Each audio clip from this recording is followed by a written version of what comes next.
Welcome to Airbus A300. This way, ma'am. Welcome to board. Welcome to board, sir. Nice to meet you. This way, sir. This way, sir. Welcome to board, sir. This way. Welcome to Airbus A300. Bienvenue à bord de cet Airbus A300. Vous avez tous votre carte d'embarquement et vous êtes maintenant installés à votre place. Avant que l'avion ne décolle, nous allons vous expliquer les consignes de sécurité. Approchez. Ceci est le masque à oxygène. En cas d'urgence, le pilote les déclenchera du cockpit. Ces compartiments s'ouvriront et les masques à oxygène tomberont d'eux-mêmes vers vos sièges.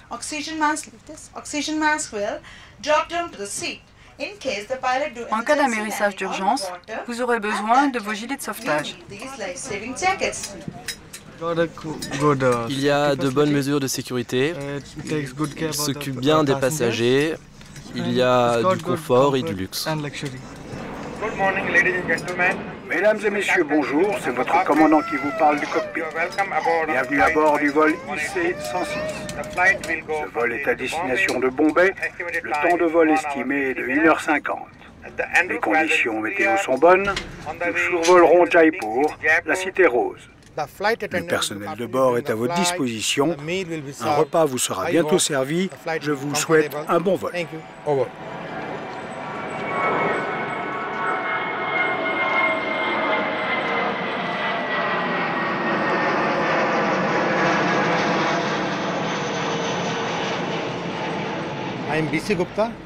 Je m'appelle Bissi Gupta, je suis ingénieur aéronautique et je suis propriétaire de ce centre d'aviation.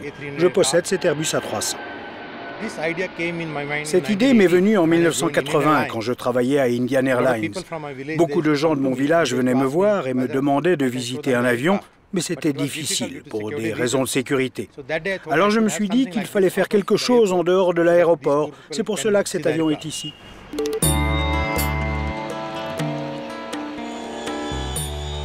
Dans une Inde qui évolue à vitesse grand V, les richesses prennent aujourd'hui réalité, creusant un fossé de plus en plus grand entre les classes les plus riches et les plus pauvres, créant des envies qui n'existaient pas avant. Seuls 3% de la population peuvent se permettre le luxe d'un billet d'avion. Bissi Gupta a donc choisi le quartier pauvre de Dwarka, à New Delhi, pour y installer ce vieil Airbus qui ne pouvait plus voler. Il offre ainsi aux plus pauvres l'opportunité de vivre un vol de simulation pour seulement quelques roupies. 1 heure pour vivre la vie d'un passager ordinaire. Et une seule différence, finalement insignifiante. L'avion ne peut pas décoller.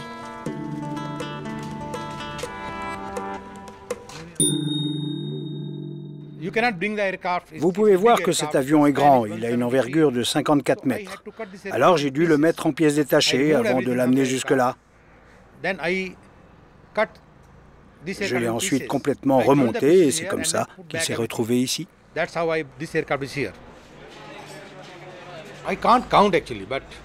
ne peux pas compter précisément, mais les 4 dernières années, on peut dire 6000 passagers par mois.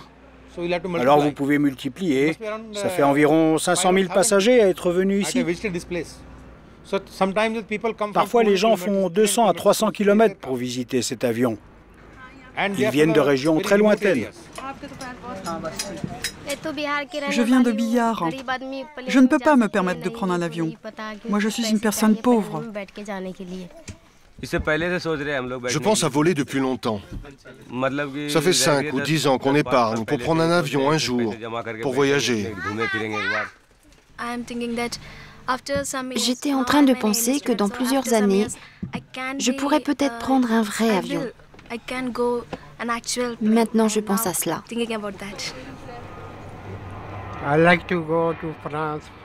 J'aimerais aller en France depuis longtemps, parce que j'aimerais voir l'équipe de foot.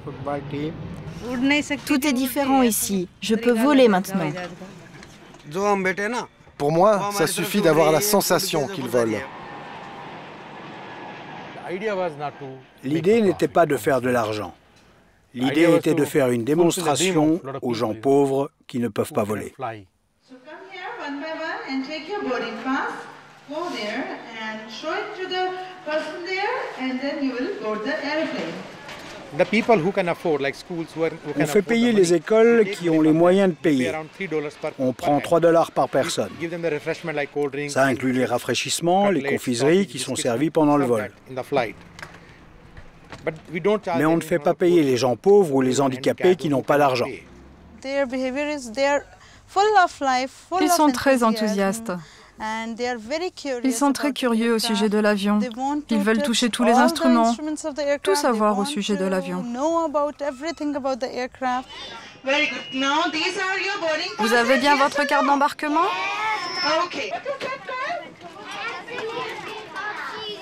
Et la cabine où vous êtes installé est là, classe économique.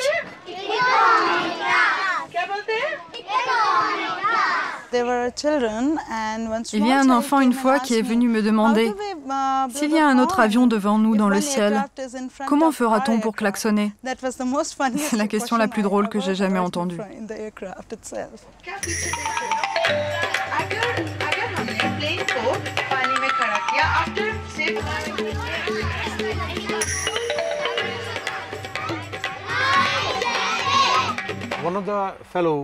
Une fois, on a eu un passager qui était complètement effrayé.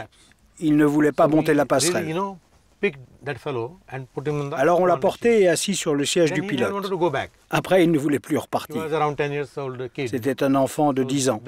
Après, il voulait faire toutes les annonces lui-même. Cet avion ne décolle pas. Un autre décollerait.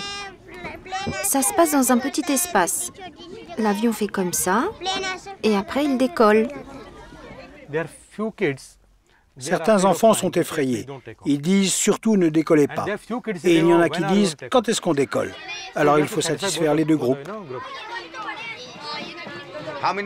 Combien y a-t-il de pilotes? L'un est pilote et l'autre copilote. Le pilote est assis à gauche et le copilote est assis à droite. Et où sont assis les pilotes? Dans le cockpit.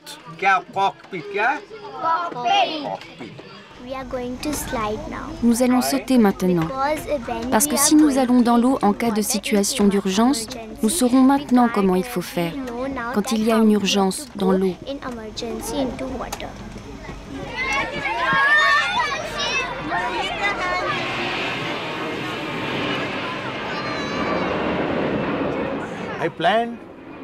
Mon projet, c'est d'avoir un avion qui irait dans les villages. Aujourd'hui, les gens ont à venir ici, mais j'aimerais pouvoir amener l'avion à eux.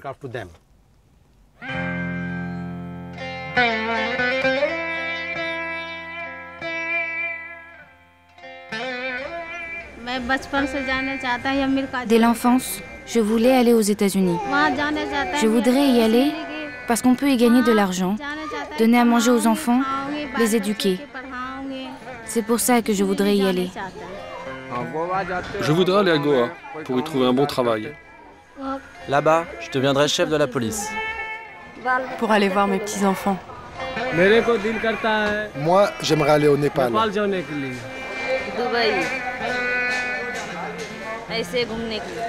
Dubaï, comme ça, pour voyager.